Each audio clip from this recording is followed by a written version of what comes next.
katakan ada di manusia ini bisa ada 7 kategori. Okey. Pelanggan kita termasuk salah satu, ya, pelanggan yang sekarang kita ketemu ya, termasuk salah satu antara 7 itu. Katakanlah 1 sampai 7 lah. Okey. Dia adalah tipe nombor 2. Okey. Saya pun namanya manusia, salah satu tipe antara 7 itu. Katakan saya tipe nombor 1. Kalau saya ketemu dengan orang yang tipe nombor 1, pasti udah klop tuh. Setipe. Tapi kalau saya ketemu dengan tipe 2, bisa jadi a bit mismatch. Tipe ketiga, mismatch. Tipe keempat, aduh, nggak nyaman. Tipe kelima, sebel. Tipe keenam, kalau bisa nggak mau ketemu dah. Tipe ketujuh, wah udah gak malas dah. Betul ya? Jadi kalau 7 tipe. Ya, yang klop berarti adalah tipe setipe, betul? Betul. Berarti kalau kita ketemu dengan 7 pelanggan dengan tipe yang berbeda, rasio untuk klop 1:7, betul? Ya. Itu hanya klop loh. Belum tentu produknya cocok, daya belinya ada. Yes. Betul? Jadi kalau saya hanya bicara komunikasi dengan Anda sesuai dengan gaya saya dan tidak berempati, rasionya untuk sukses 1:7. Ya. Tapi kalau saya mengerti selling with empathy, sama 1 saya pakai gaya 1, sama 2 saya switch ke gaya 2, sama 3 saya switch ke gaya 7 itu, theoretically 7 cocok. Tapi pada kenyataan, okeylah, 3 antara 7 cocok lah. Tadi 1 antara 7, sekarang 3 antara 7. Closing saya 3 kali lipat kan? Iya. Smart Business.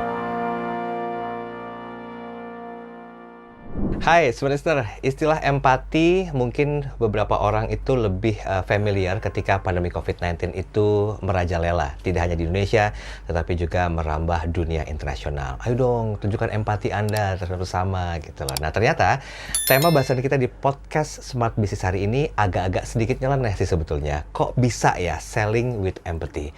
Terus ngambil untungnya dari mana? Dapat profitnya gimana? Dan gimana sih caranya kita selling with empathy? Kita bahas yuk bersama dengan Mr. James Kui. Pak James, apa kabar? Baik sekali, Daryl. Hai Smart Listeners, senang sekali kita jumpa di podcast ini. Yes, selling with empathy. Empathy itu artinya apa, Pak James? Empathy itu adalah menempatkan diri kita di posisi orang lain. Maka tadi Daryl bilang ya, dalam kondisi pandemik ini kita berempatilah dengan saudara-saudara kita yang sedang susah. Betul. Berempati. Oleh karena kita berempati, kita menempatkan diri kita di posisi dia dan rasakan kalau dia di posisi dia itu betapa sulitnya, maka lebih mudah untuk kita lebih murah hati kan ya. Karena kita udah menempatkan diri kita di posisi dia dan rasakan apa yang dia rasakan. Jadi berkaitan dengan selling with empathy, berarti orang sales menempatkan diri kita di posisi pelanggan. Ini tidak gampang dan tidak umum karena biasanya kita pelanggan adalah pelanggan kan. Identitas yang berbeda ya. Nah, tapi selling with empathy means we put ourselves in the situation of the customer ya. Terutama berempati dengan dia berdasarkan sifatnya, personality-nya. Jadi orang sifatnya berbeda-beda, betul? Ya, jadi kalau katakanlah di dunia ini ada 5 macam sifat atau 7 macam sifat yang berbeda-beda ya. Ada yang DISC, ada yang sanguinis, melankolis dan sebagainya ya. Tipe-tipe berbeda. Katakan saya adalah tipe tertentu, tipe penggerak katakan. Anda pula tipe peresah.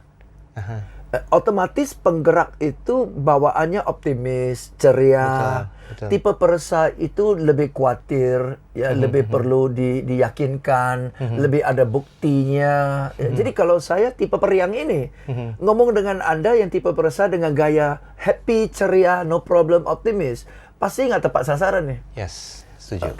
Dan sebaliknya. Jadi kalau saya mau connect dengan Anda yang tadi ya kita pernah bahas itu yang emotional selling itu connect itu, I have to understand that satu Anda adalah tipe peresah dari ciri-cirinya. Dan kalau saya sudah tahu Daryl adalah tipe peresah, saya harus beradaptasi ubah gaya komunikasi saya sesuai dengan gaya komunikasi tipe peresah. Pakai ekspresi wajahnya, intonasinya, energy levelnya, kata-kata yang dipakai, sehingga kata-kata yang saya pakai, energy level saya mirip dengan Oh, harus satu frekuensi satu gitu frekuensi. ya. Dari sana you rasa klop. You rasa nyaman. Tapi kalau you tipe tenang, tipe khawatir, saya tipe optimis banget, ceria banget kan, nggak cocok nih. Iya, Malah iya. secara energi dan gaya aja lu udah nolak gua nih. Iya, Gila orang ini lompat-lompat ceria-ceria, nggak realistis orang ini. Kan ditolak. Oke. Karena gaya saya berbeda. Nah, selling with empathy means I understand who you are, and I then adjust my style Ya. to be like you. Oke, Supaya like you say connect. ini menarik nih Pak James nih. Kalau kita tidak memahami ini secara utuh, itu akan salah jalan ya Pak James. Ya. Yes. Dalam artian begini loh, kan berarti kan kita keluar dari koridor diri kita sendiri. Exactly. Betul kan? Keluar Yes. dari koridor kita, menempatkan kita sebagai orang lain gitu ya. Yes. Apa yang mungkin jadi satu perhatian Pak James? Di satu sisi visi misi perusahaan tuh, ayo dapetin profit. Tapi kadang-kadang untuk menyelaraskan ini kan sulit sebetulnya. Apalagi manusia tuh punya soul yang berbeda, jiwa semangat yang berbeda. Kalau harus bermuka dua kayak gini kan ada limitasi lah ya. Nah, gimana para tim sales ini bisa profesional untuk memberikan empatinya kepada pengunjung atau pelanggan? Saya kira nggak terlalu sulit, Daryl. Nggak sulit. Karena setiap hari, sadar atau nggak sadar, kita bermuka dua. Oke, contoh ya. Contoh. Saya ngomong sama Daryl, ya kadang-kadang kita merembet nakal dikit, betul kan ya? Ya, Oke. Tapi kalau saya ngomong dengan pendeta, Pak, sopan banget kan ya? Kata-kata yang saya pakai pun puji Tuhan, betul kan? Iya. Oke. Nah, ketemu sama anak kecil, bocah.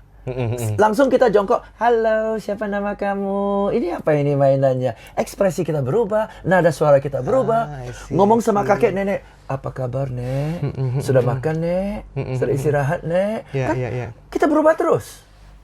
So what's so different? Yes. Ya kan? Yes. Berarti harus benar-benar punya kemampuan ya Pak James ya? Iya, dan memang kemampuan itu sudah ada pada kita. Given. Cuma kita tidak sadar bahwa, kita sadar persis, spontan, nggak perlu diajar. Ngomong sama teman, ngomong sama pendeta, ngomong sama anak kecil, ngomong sama kakek nenek, kan kita berubah, menyesuaikan. Nah, tapi kita nggak pernah sadar bahwa dengan customer yang punya sifat kepribadian yang berbeda-beda, kita juga perlu menyesuaikan. Adaptasi. Kita nggak sadar sih, banyak orang sales nggak sadar. Jadi dia tawarin, selamat pagi Pak, apa kabar? Ada yang bisa saya bantu? Satu. Customer kedua, selamat pagi Pak, ada yang bisa saya bantu?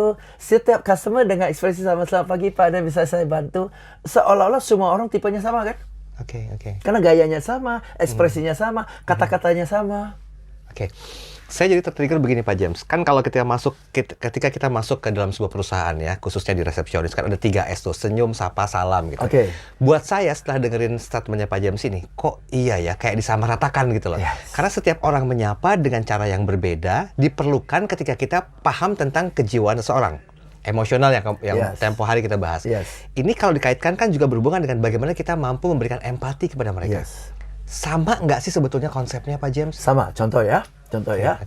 Seorang pelanggan datang, dia masuk gerakannya kayak John Travolta di Saturday Night Fever gitu ya. Staying alive gitu ya.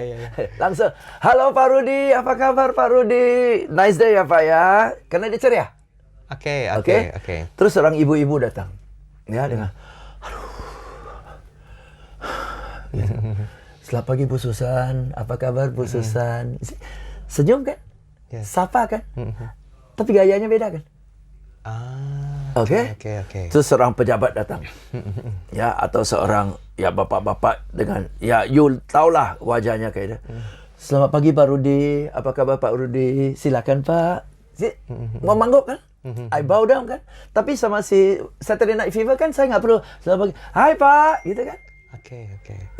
Sapa, senyum, sapa. Tetapi cara senyumnya berbeda, cara sapanya berbeda. Nggak bisa sama semua orang sama. Baik. Ada yang, Ibu Susan, selamat pagi Ibu Susan. Ada, halo Ibu Susan, apa kabar Bu Susan? Sudah lama nggak jumpa Bu Susan, tambah cantik aja. Berarti sebetulnya empati itu bisa dibentuk. Empati itu bisa dipelajari, walaupun sifatnya hanya untuk profesional kerja ya, para sales team ya. Profesional kerja. So, ya bukan pasang topeng, bukan tidak menjadi diri sendiri, cuma communication style-nya yang rubah. Ya kan, integritas tetap sama kok. Kejujuran tetap sama. Profesionalisme tetap sama. Cuma communication style-nya yang berubah sesuai dengan lawan bicara kita. Oke, selain first impression yang Pak James sampaikan tadi, Pak Rudi dengan gayanya yang funky, Ibu Susan yang kayaknya kegerahan segala macam, ada pejabat itu. Berapa lama waktu yang dibutuhkan Pak James untuk bisa beradaptasi antara sales team ketika datang kunjungan dari para calon pelanggannya untuk bisa tahu tipikal orang ini seperti apa? Kalau saya hanya perlu lihat cara dia jalan. Oke. Saya perlu lihat cara dia sapa orang. Dari energy levelnya, dari keceriaannya, dari whatever, ya. Saya perlu lihat cara pakaiannya, power dressing, casual dressing, formal dressing, conservative dressing. Oke. Saya tinggal lihat dekorasi kantornya. Oh, pengaruh ya? Pengaruh. Pernah Daryl pergi ke kantor klien, klien keluar sapa kita. Halo, silakan. Sorry loh, saya telat. Yuk, masuk. Duduk. Minum yuk. Klien make us feel welcome. Oke? Pernah kita ke kantor klien, sekretarisnya yang sapa kita, sekretarisnya sungguh tunggu. Kita tanya, Bu, sudah, nanti Bapak lagi rapat. Oke? Sampai janji jam 10, jam 10.30 baru kita diperkenankan masuk. Masuk ke ruangannya, suasananya mencekam. Pernah? Dindingnya semua foto dengan pejabat lah, salaman ini, plakat itu, betul. Namanya gede-gede diukir lagi, ya, dan gelarnya lebih panjang daripada namanya. Ada orang kayak gitu? Ada. See? That tells you, this guy is, I want the power. The other guy, let's be friends. Different kan? Jadi pendekatan kita harus sama yang casual. Pak Rudi, terima kasih atas waktu dan kesempatan, Pak. Saya mau ketemu Pak Rudi. Saya dengar, aduh, nggak usah lah, kita teman aja deh, nggak usah sampai begitu. Tapi kalau yang sama pejabat, selamat pagi Pak, aduh senang sekali ketemu. Siapa lu soal? Pak, terima kasih atas waktu dan kesempatan. Betul kan? Oke.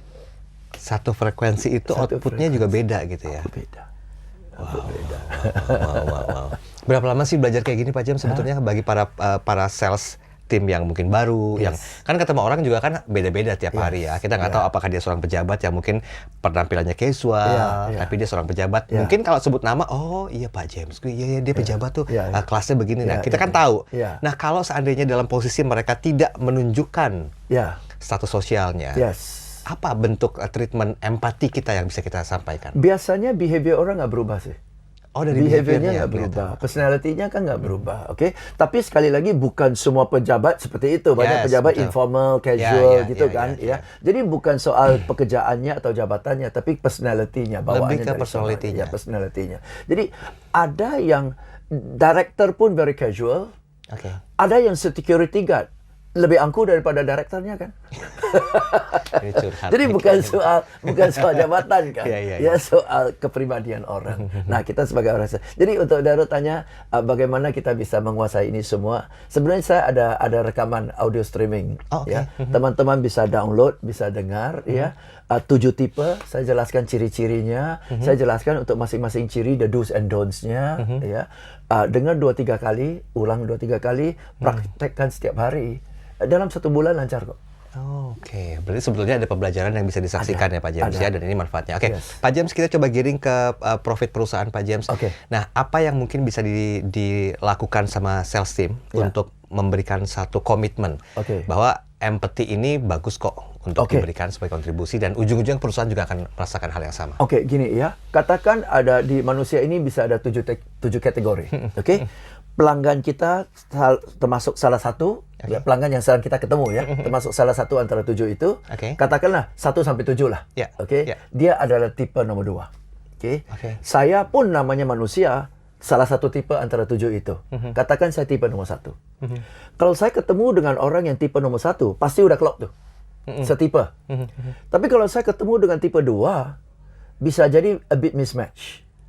Tipe ketiga mismatch. Tipe keempat, aduh nggak nyaman. Tipe kelima, sebel. Tipe keenam, kalau bisa nggak mau ketemu dah. Tipe ketujuh, wah udah gak malas dah. Betul ya? Jadi kalau 7 tipe. Ya. Yang klop berarti adalah setipe, betul? Betul. Berarti kalau kita ketemu dengan 7 pelanggan dengan tipe yang berbeda, rasio untuk klop 1:7, betul? Ya. Itu hanya klop loh. Belum tentu produknya cocok, daya belinya ada. Yes. Betul? Jadi kalau saya hanya bicara komunikasi dengan Anda sesuai dengan gaya saya dan tidak berempati, rasionya untuk sukses 1:7. Ya. Tapi kalau saya mengerti selling with empathy, sama 1 saya pakai gaya 1, sama 2 saya switch ke gaya 2, sama 3 saya switch ke gaya 7 itu, theoretically 7 cocok. Tapi pada kenyataan, lah, 3 antara 7 cocok lah. Tadi 1 antara 7, sekarang 3 antara 7. Closing saya 3 kali lipat kan? Iya. 3 kali lipat. Oke. Nggak terasa ya. Sebenarnya saya masih mau ngobrol banyak tentang selling with empathy ini, tapi waktu kita terbatas. Nah, jangan lupa untuk Anda yang ingin tahu lebih jauh, tadi sudah ada link yang diberikan oleh Pak James Kui. Nanti Anda coba bisa klik dan juga belajar tentang 7 cara do's and don'ts-nya tentang apa yang harus dilakukan untuk membentuk sebuah empati guna memberikan kontribusi terhadap perusahaan Anda. Saya Daniel Adam. Sampai ketemu di podcast Smart Business berikutnya. Smart Business.